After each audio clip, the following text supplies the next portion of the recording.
Welcome to the UK Travel Planning Podcast. Your host is the founder of the UK Travel Planning website, Tracy Collins. In this podcast, Tracy shares destination guides, travel tips, and itinerary ideas, as well as interviews with a variety of guests who share their knowledge and experience of UK travel to help you plan your perfect UK vacation. Join us as we explore the UK from cosmopolitan cities to quaint villages, from historic castles to beautiful islands, and from the picturesque countryside to seaside towns. Hello and welcome to episode 25 of the UK Travel Planning Podcast. In today's episode, I chat with friends Liz Attwood and Melinda Ecker, who together with their husbands visited England for 3 weeks in September this year. The two couples had previously visited England together on a coach tour and wanted to spend longer exploring their favourite destinations this trip. In this episode, you will discover how they planned their trip, how they got around England, plus great info and tips from their time in the Cotswolds, St Ives, Bath, York and London. You will also find out some great eatery suggestions and more. So without further ado, let's introduce Liz and Melinda. So do you want to just introduce yourselves and tell us who you are, where you're back, where you live in the States, because obviously I know that you live in the US, but a little bit about yourselves would be great. I'm Liz Attwood, and my husband is Kent, and we just yesterday celebrated our 48th wedding anniversary. And I work in the healthcare setting, and we've been friends with the Ecker since our kids were about 3 or 4 years old. We met at church. Oh, wow. That's amazing. And Melinda? And my husband is Ken, and we live in what's called South Hill Puyallup. It's about an hour south of Seattle. And we actually live in the same neighborhood. Been friends for years. And we have been Anglophiles for many years. So yeah, this was a trip of a lifetime. Yeah, I mean, it was fantastic. And I know because obviously, we spent a lot of time talking about it when we did the consults as well, and talking to Liz, previously about it. So, when you were planning your trip, obviously you kind of had lots of places to choose from, and we'll talk a bit more in detail about where you did choose to go. But would Melinda or Liz, would you like to just give us a kind of overview of the places that you did choose to go? Sure. 3 years prior, we had been to England and spent a few days in London, and then we took a tour, 10-day tour, and through southern England. And I had all these plans of all the things I wanted to see, and discovered it was very much on their timetable, and the things we saw were great, but we knew there was so much more we wanted to see. So based on kind of that, and then some other things we wanted to do, we came up with some places we'd really like to go and focus on for 2 or 3 days in each area. So did you guys do that trip to England together? Yeah. 3 years ago? Ah, okay. So that was cool. So that was a bus tour that you did? Yes. Mm-hmm. And where did you go on that, just out of interest? Every place we went this time, we kind of went back to most of those places and stayed there. So we were in London, we went to Morton and Marsh in the Cotswolds and had a day tour there. And then we Stratford-on-Avon and Glastonbury. I bought a ring there that I love. Salisbury, Cathedral. Salisbury, yes, Salisbury. St Ives and did I say Bath? Bath. Okay, so and that was on. So I think those coach tours are really good, but I think, and probably you found this, it gave you an introduction and a taste of what you wanted a bit more of. So I guess that's what. So you built on that with this next trip this year. So that's really good. So obviously you're talking like 3 years ago that you went on that coach trip, and that obviously we've had COVID in between that, so that's kind of put a lot of people's plans on hold. So were you planning before COVID, and then did you kind of put your plans in place, or did you have to put them on hold, or how did it go? No, it was. I think we were kind of done with COVID, like everybody else, after 1.5 years or 2 years. Yeah. And Liz has kind of been our travel planner under you. Yes. She does a lot of research. She enjoys that. She'll tell you more about that. Yeah. And we're like, we don't know. We're retired and we got to be careful. And then we start talking about it. And my husband's like, okay, we're going to do this. And that is really half the fun. We've said this several times, is planning the trip. Yeah. Dreaming of, look at, I found this place. What do you think? And so, so yes, this was like, I still have how when you eat something really good and it just leaves a taste in your mouth. This is how I tell people, this is how I feel about that trip. Oh, wow. I'm just savoring it. I don't want it ever to go away. Mm-hmm. Wow. Oh, that's so lovely to hear that you loved it so much. And to be honest, I mean, I loved following your trip because obviously you put pictures on the Facebook group and kind of give us reports, and it was amazing. It brings it, because obviously we've met you so many times, and it's so lovely to have that kind of connection and be able to follow your trip. And, I know there were a few issues and there was some fantastic time, and most of it was fantastic, a few issues, but you dealt with them really, really well. And we can talk about those in a bit. But obviously, I don't know, Liz, if you came to us via our Facebook group first, or whether you came to us via the website first. Because obviously doing the research, I'm hoping that you came across it. Well, you obviously came across us somehow. Yes, it was when I was when we were trying to decide how we would get around, and both of our husbands said, we're not driving. And so we said, okay, that means this has to be by train. So I started Googling about train travel in London. And through that, at some point, your website popped up and I started looking at it, and I called them. We came over one night. I said, okay. And it was Ken's birthday, and your book had just come out. Oh, that's right. And so I bought that for his birthday and printed it all up and gave it to him that night and go, we need this. It's going to help us with our plans. And it definitely did. And then it led us to be able to talk to you about planning, and it led us to your Facebook group where so much more than just train travel is there. It was a great resource. Yes, definitely. Oh, brilliant. And it was so nice. I knew we just released the book, and I think you were one of the first people that purchased it. So that was lovely. And we've actually just updated that. And we've literally just started another Facebook group just for UK train travel tips. Because obviously, you've met Doug's, my husband. He's the real UK train guru. And I think he wanted to get a bit more into nitty gritty. So we've got it in the group, and then he's going to have his own little UK train travel tips Facebook group as well. So that's recently been launched, because we know traveling by train in the UK can be a bit daunting if it's not something that you're used to. And it's obviously something that Doug's very passionate about, and we've traveled a lot by train. So we know that you did do quite a bit by train. But do you just want to give us a kind of quick snapshot of the places that you visited when you were over this year? Sure. We started in London for about a couple nights. And then we went to Morton and Marsh. Yep. We had driven through there before on our tour, and we stayed 3 nights there. And we took a local bus and went to Bourton on the Water. Yep. A couple times we went to that. We stayed in a very quintessential bed and breakfast there. Acacia House. Yeah. We were, again, trying to stay mid-range in everything we did. And because there's the 4 of us, we could split a lot of the costs. So we felt we did a really cost-effective trip. And anyway, from there we went to Bath. And beautiful. I would definitely go back there and stay. Beautiful. We stayed at the Canard there. It was a bed and breakfast, had beautiful breakfasts. And then take us from there. Oh, then we went to St. Ives and spent about 3 nights there.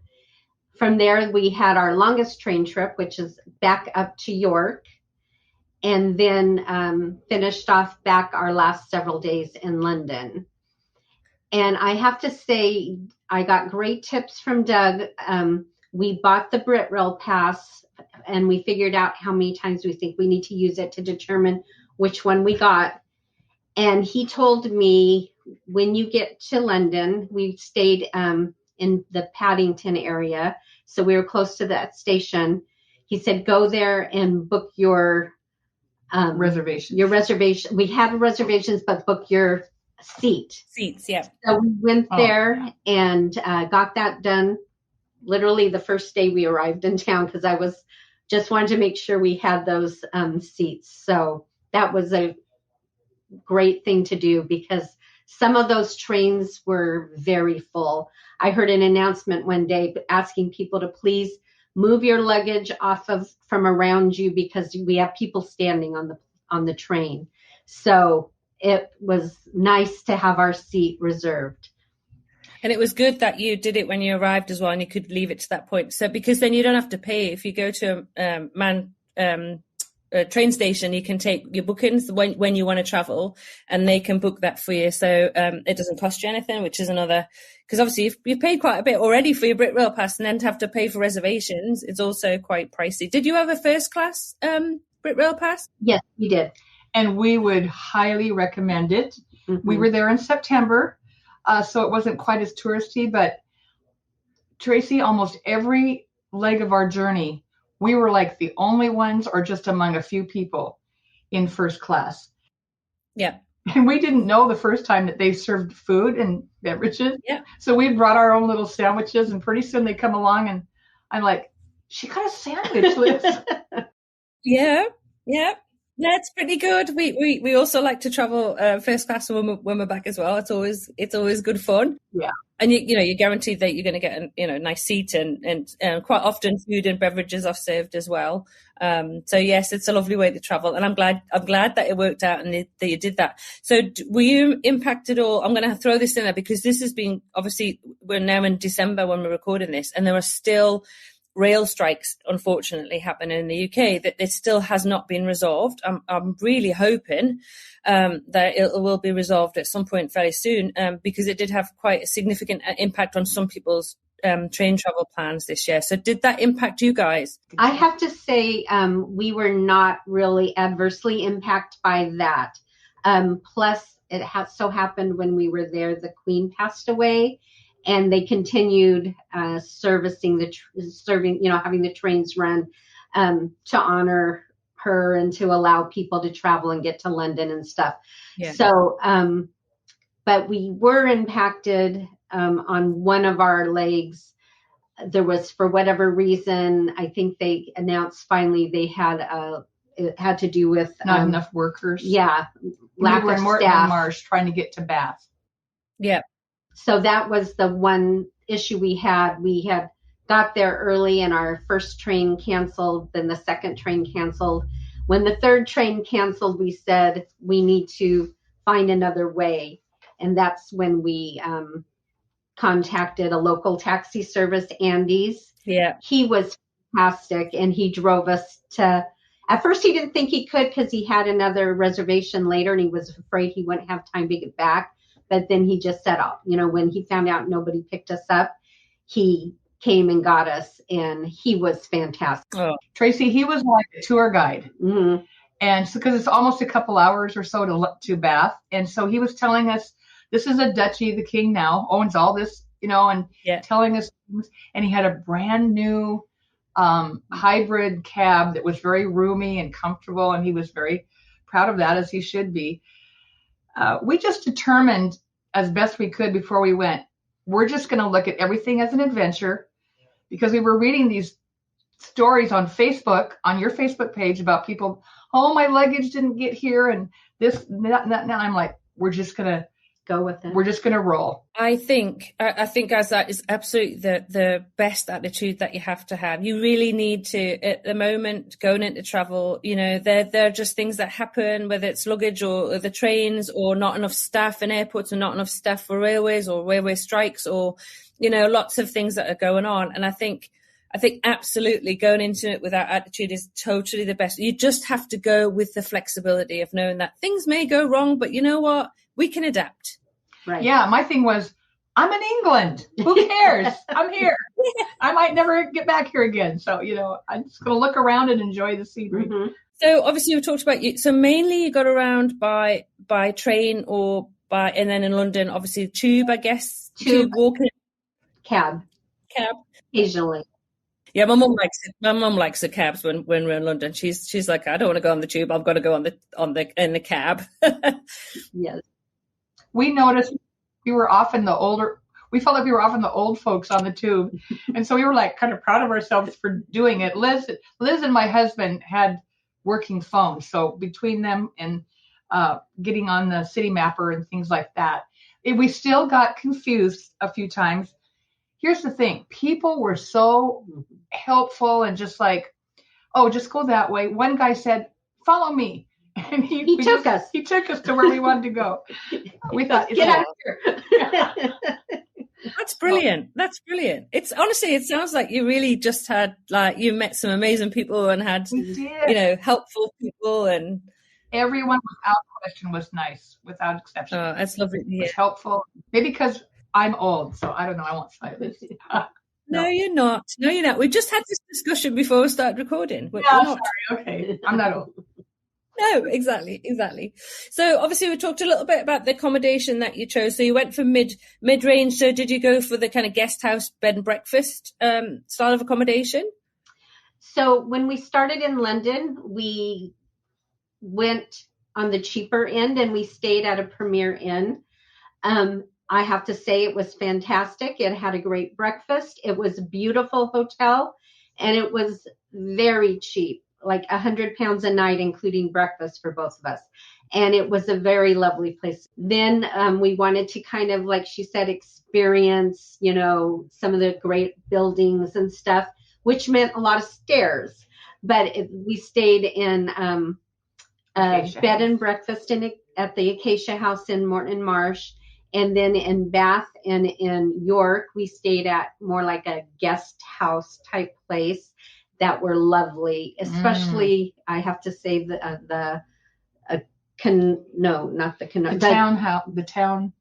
Tower House in York. Right. Lovely facility, beautiful rooms, all different rooms, every one of them, and beautiful meals.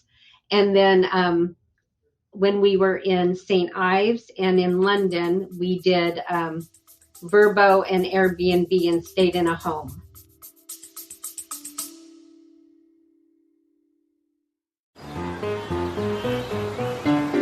I'm Leah, host of the award-winning travel podcast, Places I Remember with Leah Lane. I'm a longtime travel writer and author of the award-winning travel book, Places I Remember, Tales, Truths, Delights from 100 Countries.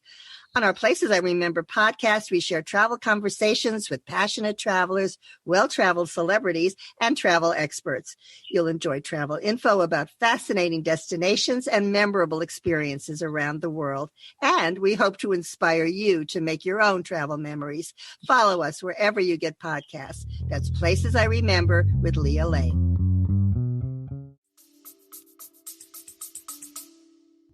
Okay. And they enjoyed those as well? We did. I think the one in London, it was quite expensive, and I don't know if I'd go that route again, but it was a great location, and it was a lovely old home, and it was fun. So, hey, we enjoyed it. Yeah. We might not do it again because it was the most expensive place we stayed, but it was a fun experience.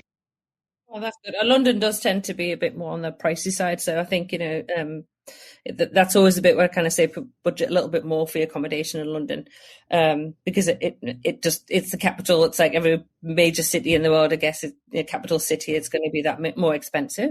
So you went how long were you in London for? How many days? On the front end, I think we were there 3 nights, and on the back end, we were there 5 nights. So we're actually in London 8 days of our 21 days. You were? That's quite a long time. So tell me about what you did in London. How did you fill 8 days up? On the front end, one day, Liz and Kent went to the Harry Potter tour. And Ken and I went to Soho District, basically. And we saw Mousetrap because we'd never seen that. Yeah. We just walked around a lot of different places that day. We went to... Fortnum and Mason is Liz. I'll tell you her experience there. She had great fun there, and it's a beautiful store. Yeah. We went to a play on the last end. We saw Six, the musical Six. Loved it. We took the train to Hampton Court Palace. Hampton Court. Yeah. We went on Tuesday. And the gate said closed. And we're like, but we have a ticket. Well, we had a ticket for Wednesday. Oh, no. Hey, at least now we know how to get there. And it's easy, isn't it? Getting to Hampton Court Palace is really easy. We get asked that a lot. It's not very far, and it's really easy to get to. Yep. And we walked, took the tube and then walked around the grounds of Kensington Palace. That was closed. We walked around downtown London, like all around all the major sites, although because of the Queen's passing, everything was closed and you couldn't get super close, but we had been there. Yeah, we had done that. We had decided we wouldn't go to like Buckingham and Windsor Castle this time. Yeah. Because we had spent a lot of time on the tour there. So we wanted to see other places. Yeah. Paul's and Westminster Abbey we had done. But we did walk all around there. Oh, and we did a fabulous walking tour the last few days. Actually, I think it was second to the last day. We did many walking tours in almost every place we went. And they're so worth it. They're either the one in Bath was free that we did. And he wouldn't take tips. Most people don't take tips there, as you probably know. Maybe it's changing. I don't know. But these guys that do these tours, it's their thing. They like it. And so we had my husband's favorite was in Oxford. We went to Newchurch, I think. So much history. Yep. I've got it all in my notes. We just loved it. Yes. We had a great walking tour in London from a guy who had... Did you do the one in Oxford? Did you do that with an Oxford graduate or? Yes. He was, yes. Mm-hmm. He was a professor. He had been a professor. He was older. Yeah. And he's been there for years. And he was a font of information. He had so much knowledge. He was fascinating. We did one with a college graduate university graduate, college graduate in Cambridge this year, because it's somewhere that Doug had been to a few times and I couldn't remember if I'd been. So I was like, we need to go to Cambridge. And that was a real highlight of our trip this year. We really enjoyed that, because I think again, it's that having the walking tour or tour with somebody who knows the history, knows the area, they know the places to go and eat. They know all those kind of things that you only know if you're actually immersed and living in a place. Right. Yeah, it's a really good way to learn a bit more about an area. When some of those tours are only a couple of maybe an hour and 2 hours walking tour. Mm-hmm. Yep. We didn't realize we did one in Bath and how much of Bath had been destroyed in the war. It was interesting how much had to be rebuilt. So you learn things that you think a lot, and then you go and you're like, I didn't know that snippet of information or that snippet of information. So it's useful to hear. So you were in St. Ives. You said so you did your London. So obviously you've been to London before. So this was a chance to go and see some of to walk around, soak in the atmosphere. Or you need to tell me about Fortnum and Mason. Oh no, it was just like I just love tea and. Yeah, I wanted to pick up a few things. I didn't have WePack to travel, with for train travel. So we went on with carry-on only. So, I didn't have room for extra things. And so I was like being very like, I get this little thing, get that little. And then this lovely man told me, are you going to ship? And I said, well, I was hoping I might be able to ship a few things. And he said, well, it's 25 pounds to ship, no matter if you buy one thing or 1,000 things. So go for it. And I did. Oh, that's brilliant. That's brilliant. So what did you buy? When we know? Oh, I bought tons of cookies and tea and a Christmas ornament and Christmas, like little towels and jams and all the things, chocolates for my grandchildren, their beautiful chocolate coins and just all the stuff. Fantastic. So did that arrive fairly quickly after you got back? It was home. It arrived before we did. Wow. So we had to call our neighbor and ask him to bring it in for us, take it to his house. Because I didn't want it sitting out for days on the porch. No. What? It's already arriving? How is that possible? That's brilliant. That's absolutely brilliant. And that's good to know. That's something, because, you know, like I'm a bit like you. I prefer to do carry on only, but then you have the problem. Even just the last trip that I've just done to Southeast Asia, I went carry on only, but I didn't come carry on back. It's like, it's very. I go with the intention of doing that, and it's like, no, too many things to purchase. So it's good. So after London, then you went to the Cotswolds. Was this you'd been to the Cotswolds before on the bus tour? Well, we kind of drove around there, but we had we went ourselves. Yeah, we had gone ourselves when that first few days before the tour. We were in London, and we booked a private tour through the Cotswolds. So we took the train to Morton and Marsh. They're no longer. I think I tried to get a tour with them again. It was the Secret Cottage or something like that. Anyway, they're not doing them right now. So we weren't able to use them this time, but we had a lovely tour with them 3 years ago. Good one. Next time you can always go with Victoria Cotswold teacup tours. She's doing them now. So, and she's brilliant. She's actually going to be coming in the Facebook group to do a live with me in a couple of weeks' time to answer questions about the Cotswolds, because we know it's somewhere that is so popular to visit. You know, and I can't get enough of the Cotswolds. When I go back, I always want to go and visit. So it's brilliant having Victoria grew up in the Cotswolds, so she knows the area really well. And she knows all the best places for tea and cake, Liz. So it's brilliant. So obviously you enjoyed Bath. You had a good couple of days in Bath. Yeah. Yes. 2 nights. Yeah. Bath's lovely, isn't it? And it's beautiful. Oh my goodness. That whole water thing. And we did a short little boat trip right where the water comes down, and at night it was gorgeous. You know, the weather was just great. The weather in the UK is a lot like where we live. Yep. And September was great. I mean, it was pretty mild the whole time. So beautiful.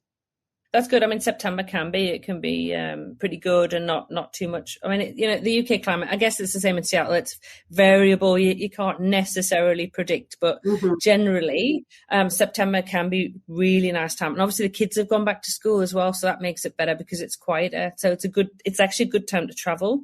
Right. Yes. How was St. Ives? Because obviously like St. Ives is, we were in St. Ives in, July. I remember I did a little video for you when we arrived at the train station in a little bit, because we were so excited about you guys going to St. Ives and obviously going to have fish and chips, which I know you did. Yes, we did. We did. So did you enjoy your time in St. Ives? It was probably a highlight of our trip. We loved it. It was, it's beautiful there. We just like walked around so much, and we stumbled across a little community theater that happened to be doing their show that night. Just on the street from where we were staying. Yes, that Melinda found, and she went in and talked to them.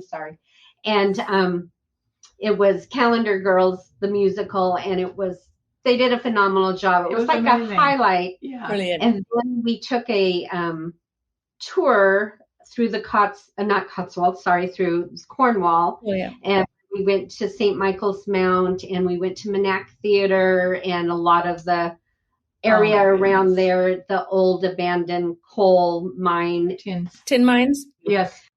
The reason I know that is my great grandfather worked in the tin mines in Cornwall and actually moved up to the northeast.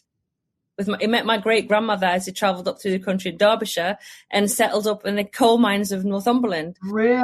Wow. So I can trace back, back to my great grandfather from the tin mine. So it's very interesting to visit, isn't it? That was fascinating, and we just loved that trip. And I didn't know what to expect because I had booked with a gentleman, and then when with the Queen's passing, you know, I don't know what all he does, but he said he got called to London to work security. So he passed us on to someone else. He said, you'll be in great hands. That person was prompt, got in touch with us. Then I heard from him. He said, I'm so sorry, I've gotten sick. And so he goes, I'm passing you on to somebody else, but I know you'll have a great trip. So we're like, okay. And then he came and got us. He was so fantastic. He was also new. He goes, so this other gentleman you were supposed to be with, he has a lot more of the history, but I can't imagine more history because this guy knew so much. He was so fun. Yeah. And he was just an everyday guy. Yep. And he was almost apologetic at first about what he didn't know. He knew a lot. And And it was supposed to be like about a 5.5 or 6 hour trip. And when he dropped us back off at our doorstep, we'd been gone almost 9 hours. He just really gave us a lot of his time. He goes, well, I didn't want to cut you short at Manac or at St. Michael's Mount. So I really appreciated that from him. And that's what we want, isn't it? Somebody who's responsive to where you're at and what you're enjoying, so that, because there's nothing worse than it, is it? I think sometimes you can go on these tours. It's different when you've got a private tour because you can have that flexibility, but there's nothing worse when you go and you want to spend that little bit longer, an hour longer or half an hour longer, you're in a shop and then you have to leave. Mm-hmm. So it's brilliant having that flexibility. I think it may be Manege Tours that you went with, Liz, who we've now partnered with, actually through your recommendation, because when we look at who, the private driver tour guides and companies that we partner with, we want to know, we want to hear from you guys. Who is it that you've been with that you have had an exceptional experience with? Because those are the companies we want to work with. I think for all of us, it was like one of our highlight days. Absolutely. We were so proud that we conquered St. Michael's Mount. We were kind of daunted by that, not realizing it's quite a little hike up to the top. Oh my goodness. It was so worth it. Oh, worth it. It was beautiful and all the things about it. It was just amazing. And Manac Theater, I wasn't familiar with it. Liz had known about it. Isn't it beautiful? I just said, over there, you have to go to those two places. You just have to. Absolutely. And St. Michael's Mount, did you go over on the boat or did you walk over the causeway? Or we wanted to walk on the causeway, but it just happened the time it worked conveniently to be there. We took the boat. But the boat's amazing. Yeah, I thought the boat was great. Yeah. But we just wanted to walk on that ancient causeway. But that's okay. We saw, as we were coming back, the water was kind of going out, and you could see it. It's just amazing. Yeah. It is lovely. It is lovely. We went in July. We went over by boat, and then we were lucky enough for the tides, because obviously it's tidal, depending on what the tides are. The tide went out, so we were able to walk back over the causeway. But it just means you guys need to visit again if you want to do that. Yes. Absolutely. So then York. So you went up to York. So how long did you spend in a couple of nights in York? Yes, 2 nights we in did. York. Lovely. The Tower Guest House. Oh, the Tower Guest House was amazing. Every room she has made a different theme. Yep. And kind of each room, and they were amazing. And they're roomy. Many rooms you stay in there, they're not very big, and that's okay because you're not spending a lot of time there, but they were beautiful. What was the name of it again? So you broke up, it paused, it kind of stopped a bit. So I don't know if we've got the name. Tower Guest House. Yep. And it's about a 1.5 miles out of the main part of York, like where York Minster is and all that. So it's a little bit, we did a lot of walking. We loved York. The highlight was Howard Castle, which she had found. I think you found that. And that's about 1.5 hours. No, about 35 minutes out. Yeah. 35-minute cab ride out. Beautiful. Beautiful. Yeah. Beautiful. Related to Catherine Howard, one of King Henry VIII's wives. We did the Bloody Tour of York, is that what it's called? Something like that. Bloody Mary tour, I think. It's a nighttime tour. Excellent. She was phenomenal. A gal does it, and it was really good. It was very crowded there. Lots of people. That was the only place besides Burroughs Market, which we didn't mention, where it was really difficult. We could never get in to eat. I mean, most places we never made a reservation, but here we really should have.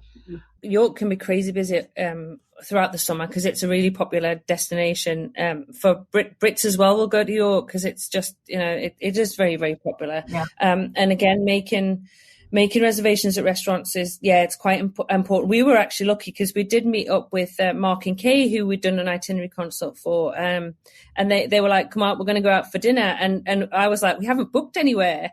And luckily we actually managed to get in at the Guy Fawkes Inn, but and that was in June, that's the long holiday weekend for the Queen's Platinum Jubilee. So we were incredibly lucky to be able to do that. But it's even in September, I guess, having to think potentially. You could have got a Yorkshire pudding wrap, though, the Yorkshire pudding wrap.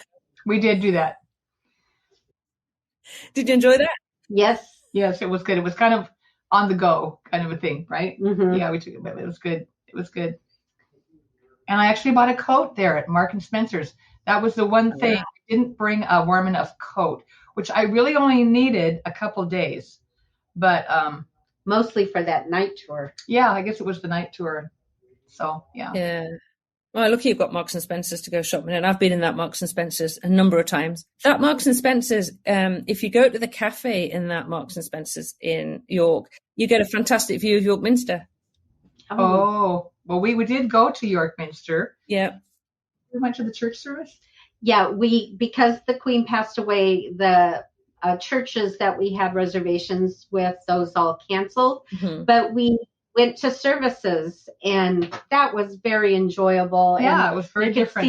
different. We couldn't explore every nook and cranny, but we could see the church and get to experience being in the building. High and so church, different from us. Yeah, that was very fun. We loved that. It was something we didn't plan. And again, we loved doing it. So it worked out. Well, it didn't matter that we didn't have the tickets. We still got to enjoy the beauty of it. Yeah. Oh, that's really good. So I'm going to kind of pivot a bit at the minute and talk, because we've kind of just mentioned food there. So obviously you were booked into a lot of bed and breakfast, so you would have got some pretty good breakfasts, I would imagine. Right. But what were the highlights in terms of food when you were over? For me, I loved going to the different pubs, the old buildings, and having some of the traditional food, the bangers and mash, fish and chips. We got some soup and good bread and just things like, I love that quite a bit. Yep. There's a place in London that we had gone to 3 years ago. It's called Yen Burger. And it's just a little, I don't even know where it is. It's near Burroughs Market. It's near Burroughs Market. Yep. And they just have some unique, really good burgers there. We went there again. And just to mention a few places that wouldn't be you got to go here, but the food was great. In Morton and Marsh, there's the Reedsdale Hotel and Pub. We had a fantastic lunch there. I had I think it was liver pate. I eat these different things that people don't eat. It was delicious. Oh, no, that sounds delicious. Well, is that what you had, fish and chips? I don't know. You had your Scotch egg there. I had my Scotch egg there. And then I had the most amazing mocha creme brulee for dessert. That's right. Yeah, very nice. So it was a very nice place. That's good. Also, there's a place called Grouch Coffee in Morton and Marsh that was right across from where we were staying. And Kent got a T-shirt there. Liz's husband. Grouch. Yeah. Good coffee. And then in St. Ives, we wanted to plug this one. There's a coffee place called Sea of Coffee, just right on the street. And it's you can sit up above. So nice. The lady was so nice. We kept going back there. Every day. We're from Seattle. We drink espresso all the time. So I wanted to plug one more little place in London. All right. The day that they were at Harry Potter, and Ken and I were walking around near Soho. I guess there's two of these. It's called Amelia's, and it's a little patisserie and coffee shop. And we've been walking a lot. We wanted a coffee break and sit down, but we're not doing Starbucks. Well, right next to Starbucks was this teeny tiny place called Amelia's, and they had Ken had avocado toast. I had a bagel with lox. And we had our espresso and sat there. It felt a little bit like a French little bistro place. I said I could stay here for hours. Oh. Just the ambiance and They were really nice. I just love that little places. Those kind of places, it's kind of fun to find those. Did you do an afternoon tea when you were in London, or? We did it at the Jane Austen Museum. Oh, lovely. And while we were there was the Jane Austen Festival. So we got to see so many people walking around dressed to the nth degree. It was fun. Oh, that would be fantastic. They're lovely. My husband had pictures with people. And that's lovely. It all brings that whole atmosphere of Bath. When I was in Bath earlier this year, I went to the Jane Austen Centre, and I don't know if it was a lady or a waitress that was up in the tea room. She let me come and have a look and take some photos and look at the menu, and it did look amazing. We just didn't have time because when we had 3 months, you think we would have had time, but we were just here, then, everywhere. Yeah. Targeted things for next year when we're back. So hopefully we'll be able to get that. We did so many afternoon teas, it was getting a bit, I was thinking about my hips. We did a lot of walking as well, but I was like, I don't know how many more afternoon teas I can have. We did do Sally Lunn also. Yes. A tea. Yes. Yeah, so we did that one. We have to mention Honest Burger in London. Okay. It's a chain. Yep. Really reasonable. This is our whole trip. We felt like the food was so reasonably priced. We did one fancy restaurant. I think it's the Ivy. Oh, yes. For my husband's birthday. Yeah. The Ivy Garden. But Honest Burger. Yeah. So we walked there several times in our last few nights when we were in London at that Airbnb. Oh, Twice. Okay. And the second time we went in, we sit down and we look over and I'm like, I think that's Roger Allam. You know the actor? Do you know who he is? Oh, well, we watch all things British, and he's in like Endeavour and a number of shows that we watch. I feel like I should know who he is. I feel like I need to Google him now. I recognize him. I probably will. And I'm like, he's right next to us. And we're all like, I think that's him. No, it's not him. I think it really is him. We're trying to be real cool, But I'm sure he was like, oh, brother. So that was kind of fun. We saw him. But we didn't bug him. Oh, that's cool. That's cool, though. So you talked, I remember when you left, when you flew out from Seattle, you put pictures of your luggage on the Facebook group, and there was a lot of interest in the luggage that you had, which actually I'm going to link into that in our packing guide, actually, because it did look really good. So how did you manage with just carry on? Because that's all you took. And I know you sent some stuff back. So, but apart from sending the stuff back, how did you find the luggage that you had? Would you recommend it? And also, I think what's really key and what's really important to say is that you did the right thing, because if you're traveling around by train, you need to just be dealing with carry-on. You don't want to be taking a huge amount of luggage because it becomes a nightmare. Yes. That luggage in particular, it has these big wheels. We thought that would be nice going over different kind of terrain and easy to go up stairs and stuff. And I think it did a great job, but I don't know if I'd say it did any better than Ken and Melinda's, regular luggage, but I enjoyed it. It was nice. It was easy to move around. It was compact. So I did enjoy it. I mean, I'm glad I purchased it. So yeah, and it worked well. So you also took carry-on as well, Melinda? Yes, we did. It was a good size. I mean, but we each had just one bag. We were determined to do that. And Liz and I talked off and on for months. We planned for a year. We planned this trip for over a year. And so we'd go back and forth. How are we going to do this? I need more. I can't just take 2 tops or whatever. So we ended up, figuring it out, and it worked out great. I do remember when we left our first few nights in London and getting to Paddington Station, we had to go up over this bridge with a lot of stairs. My husband is 6'4", and the rest of us are shorter. And so he was always 10 steps ahead of us. I was struggling with getting my bag up these stairs. Finally, this young man just comes along and picks up my bag and takes it over to the other side. Like, thank you. Oh, that's lovely. That happened to me a couple times too. I think, he was very nice. I think actually I was slowing him down. So he was like, oh, let me get that for you. And he grabs it and he gets it up. So I felt like I was kind of clogging the works a couple times, but people were, again, very nice young men that, were very helpful. So kind. No, that's really good. So apart from, I know you said you had to buy a jacket, Melinda. Was there anything that you packed that you wish you hadn't? So anything you took extra, or is there anything that you didn't take which you wish you had done? Kind of two questions there. No, not for me. I was surprised how I got used to just wearing the same pants like days in a row. Jeans, they don't get that dirty. You're just walking and. Exactly. Yeah. Exactly. I kind of wished when I was in London I had something a little nicer, but most of my trip was just tons of walking, and so it was more casual clothes. But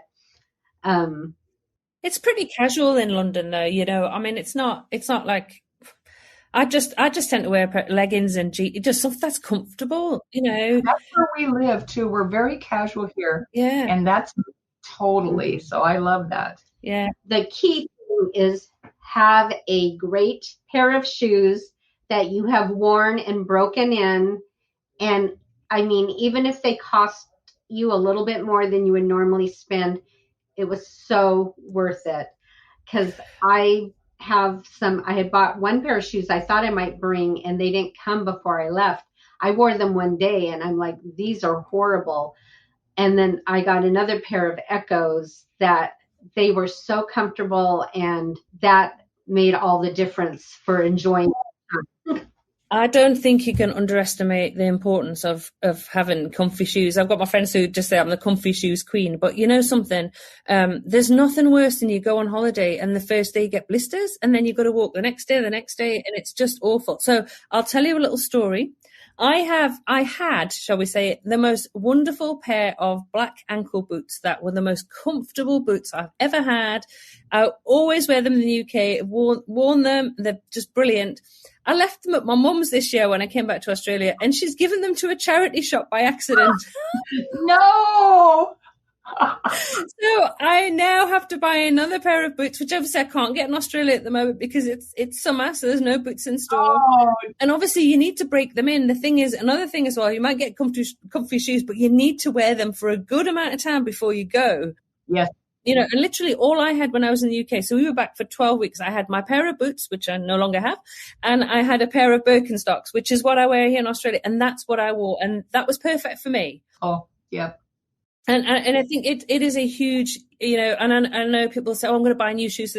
But just take shoes that you're comfortable in, because nobody really cares. Right. Nobody cares, because you guys love England so much. I'm hoping that you guys are going to be going back again at some point. And if you do, is there anything that you would do differently from this trip? Well, me personally, I loved traveling with the trains.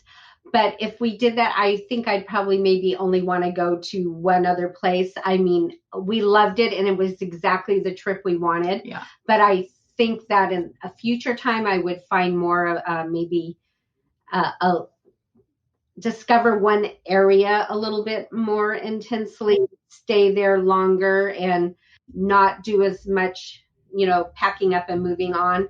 But that being said, that is the trip we absolutely wanted, yep. And it worked out perfectly for us. Right. But I think the next time around, we might do it differently. Yeah, so base yourself in one place. Do you agree, Melinda, maybe a bit? Maybe. Or maybe just like between two places or something. Yeah. We figure we averaged about how many miles a day? Walking, our lowest was 4 miles, and that was the day we had a 9-hour train trip. Our most was 16 miles. I think we averaged between about 10 to 12 miles a day in walking. Now that's, not speed walking. Yeah. But it's a lot of time on your feet. That's a lot. But you're in a different place. You're all, so it's really, people were like, I can't believe you did all that. But that's all we have to do, and then figure out where we're going to eat the next meal. So yeah. Exactly, you don't really notice it, do you? Because you're kind of wandering from place to place, and you've got your route that you're going to follow, and you kind of go, and then you stop off and enjoy, visiting somewhere, and then you go to the next place and visit that, and then you go to the next place, and then all of a sudden at the end of the day you go, wow, I can't believe I've just done so many steps. But yeah, it does creep up in you, doesn't it? But again, having the comfortable shoes is the key to be able to do that. Exactly. Love to go to the Yorkshire Dales. We've watched different shows from there in the past, and it just beautiful. So that would be a whole different kind of trip, I think. we'd probably spend more time there. So I would say that if you were going to do a bit more of the north, so obviously I'm from the north of the UK, north of England, I should say, because I know so I'm from the north of England. So I'm originally from Northumberland, which is the northernmost county which borders with Scotland. So I would recommend, if you're going to do that, spend a bit of time in Yorkshire, spend a bit of time in Northumberland, because Hadrian's Wall, absolutely stunning. The Northumberland coastline, absolutely stunning. And also Northumberland has the most castles out of any county in England. And then go to the Lake District. So you've got kind of that, you could do the three. I think that would be, the Yorkshire Dales, beautiful, absolutely. And obviously you spent a bit of time. You went to, Howard. Yeah, Castle Howard. Yeah, exploring a bit more of that. And then, perhaps spend a little bit of time in my neck of the woods, and then go. The Lake District is also absolutely beautiful place to visit. So that would be a nice little triangle for you to do. Our next trip, Tracy. Yep. Okay.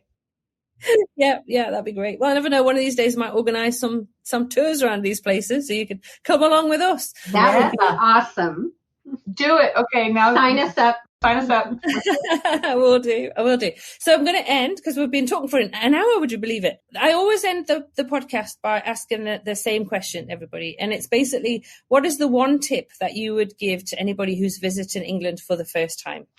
My tip would be, number one, connect with you guys. Absolutely. Because you provided us so much help in your site and your, not just you, but also the people that are on your Facebook page and stuff. They have great insights and suggestions. In fact, one gal wrote to me when she heard we were in the Cotswolds, and she said, if you like Tolkien, you need to go to Stow on the Wold. Yeah.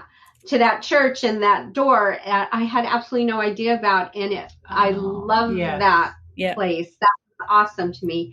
But so research, and talk to people and connect with good resources, which you guys are awesome resources. Yes. Thank you. Melinda? That's exactly what my husband said. Talk to a lot of people who have been there, and connect with you too, for sure. Oh, that's brilliant. Well, I have to say thank you so much to both of you to come on the podcast today. It's been absolutely brilliant to talk to you and catch up with you about your trip. Thank you so much for inviting us. Fun to talk about it. Yes. Oh, yeah. Well, it kind of brings the memories back as well, isn't it? When you can. So much, Tracy. So much. I got to go plan now. Thanks again to Liz and Melinda for sharing their experiences and tips from their trip to England. Remember, you can find links to everything we talked about in this episode on our website, uktravelplanet.com/episode 25. Again, thanks so much for listening to the UK Travel Plan podcast. Remember to leave us a review for a possible shout out in a future episode. That just leaves me to say until next week, happy UK travel planning.